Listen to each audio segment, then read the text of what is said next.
우리는 앞으로 계산하지 않고 자신의 재능을 좀 잘 발휘하기 위해서 애써야 되고, 자기가 가지고 있는 뭐 힘이나 능력 이런 것들을 남에게 베풀며 살아야 됩니다. 그렇게 살아야, 그렇게 진실하게 지내야, 그래야 인생이 잘 될 수 있고 삶의 여유가 생길 수 있습니다.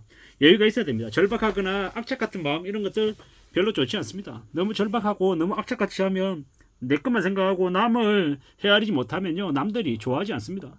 그러면 당연히 남들이 꺼려하게 되고, 남들에게 이 원망을 사게 되고, 남들이 별로 안 좋다라고 이렇게 판단하고 여기면요, 그러면 결국에는 그로 인한 이제 불편함들이 나에게로 되돌아온다라는 겁니다.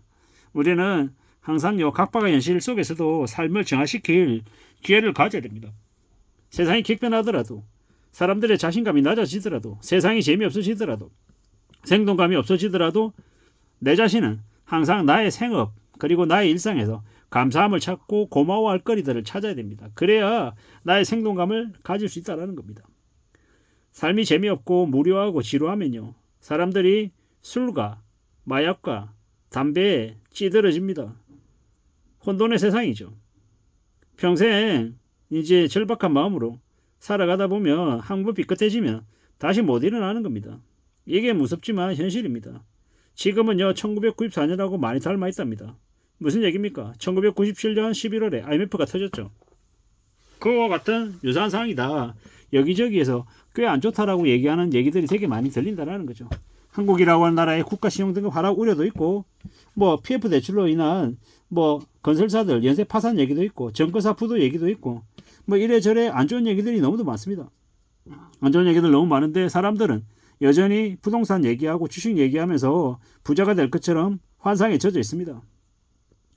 이런저런 상황들이 우리를 더욱더 우려스럽게 만드는 것 같습니다. 사람들이 여행도 안 가고 소비 안 하고 안 하면요, 어떻게 되겠습니까? 상품의 가격이 원재료 가격보다 더 낮아질 수도 있습니다. 안 만드는 게 이익이다 보니까 아파트든 물건이든 사람들이 안 만들려고 할 수도 있다는 겁니다. 그리고 이미 만들어 놓은 것들은요, 안 팔리니까 대거 적자로 팔아내게 되는 겁니다. 그러다 보면요, 망가지는 거죠. 현금을 가진 사람들은 그렇게 힘들고 어려운 순간이 오더라도 버틸 수 있죠. 견디고 또 견디면 경쟁자들이 알아서 무너지면서 자기 자신에게 기회가 많이 올 수 있다는 걸 압니다. 하지만 무리하게 빚을 지고 꾸역꾸역 살아가는 사람들은요, 부채가 갑자기 쓰나미가 돼가지고 엄습하면 못 일어나는 거죠. 그게 앞으로 벌어질 일이다라고 생각하며 살아야 되겠습니다. 10년마다 한 번씩 엄청난 쇼크가 온다고 얘기하죠. 20년인 것 같습니다. 1997년 IMF, 2008년 위기, 그리고 지금 말입니다. 우리는 그래서 더욱더 지금을 잘 지켜야 될 것 같습니다. 자기의 생업, 터전을 잘 좀 관리해야 되는 거죠. 화려한 거 말고 티나지 않는 일상을 소중하게 여겨야 됩니다. 쌀 때 사가지고 평생 보유한다 이런 마음으로 부동산도 주식도 산다라고 하면 괜찮을 수 있습니다. 비싸게 사라는 얘기 아닙니다. 싸게 사라는 얘기입니다. 거주할 수 있는 부동산을 사고 배당 주식을 가진다, 그리고 월세 받는 임대주택을 갖는다, 이러면 충분히 괜찮다라는 겁니다. 앞으로 이제 한국도 선진국처럼 고물가 저성장 시대가, 저성장 나라가 된 겁니다.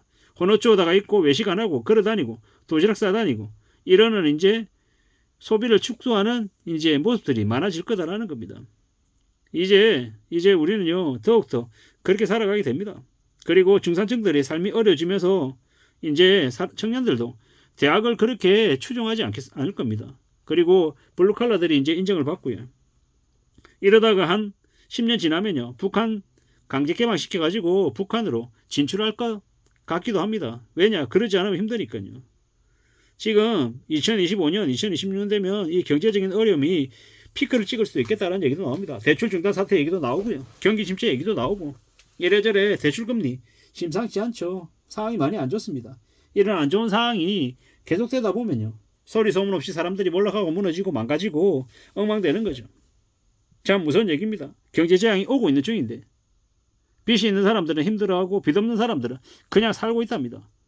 빚도 없고 직장도 없고 월급 120만 원 정도 받으며 쌀하고 김치 챙겨주며 이렇게 살 수 있답니다.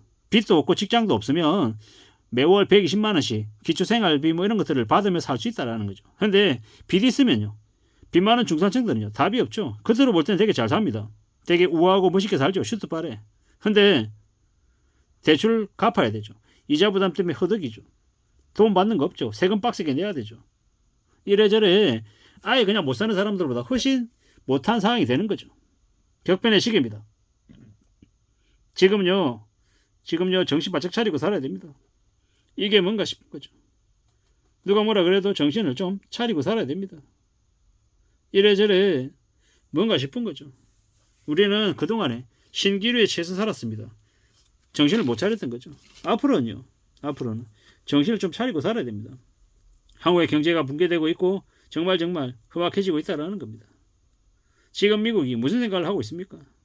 러시아는 왜 전쟁을 벌였습니까? 이러한 생각들을 가끔씩 해볼 필요가 있다는 겁니다. 우리는요 정신 바짝 차리고 조금씩 준비해야 될 것 같습니다. KTNG 6만원대 되면 충분히 살만합니다. 동서 만원 되면 15,000원 되면 사야 됩니다. GKL 만원 되면 사야 되고요. 맥커리 인프라 만원 미치면 사야 되고, 삼성전자 우선주 3, 4만원이면 사야 되고요. 진에어 한 만원 이하면 충분히 살만합니다. 대한항공, 롯데칠성, 음료 우선주, CJ4 우선주, 한국셀석유, 강원랜드, 삼성화재 우선주, 이마트 이런 주식들 충분히 살 필요가 있습니다. 그리고 SK텔레콤도 마찬가지고요.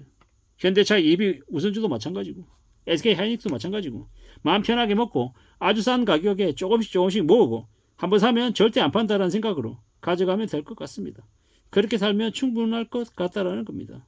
이래저래 잘 생각하고 잘 따져보며 움직여 나가야 될 것 같습니다.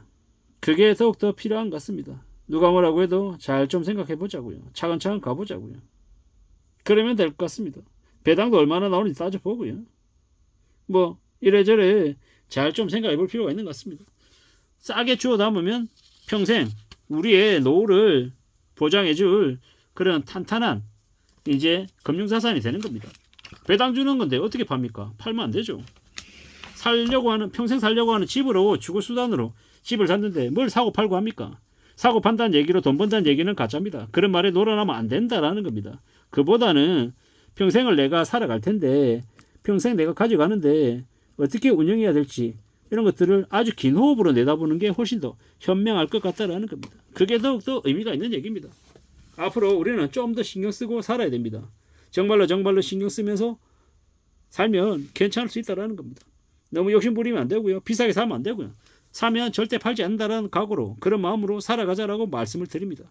그게 더욱더 필요하다라는 겁니다. 그런 생각으로 살아가면 괜찮을 수 있습니다. 제일 쌀 때 산다. 그리고 중독주나 대기업 우량주를 사놓고 계속 가져가면 괜찮다라는 겁니다. 그러면 배당으로 먹고 살 수 있다. 이런 생각을 할 수 있을 것 같습니다. 천천히 두고 보고 기다리고 마음 먹고 살아가면 제일 나을 것 같습니다. 지금은요 1994년과 닮아 있다고 합니다.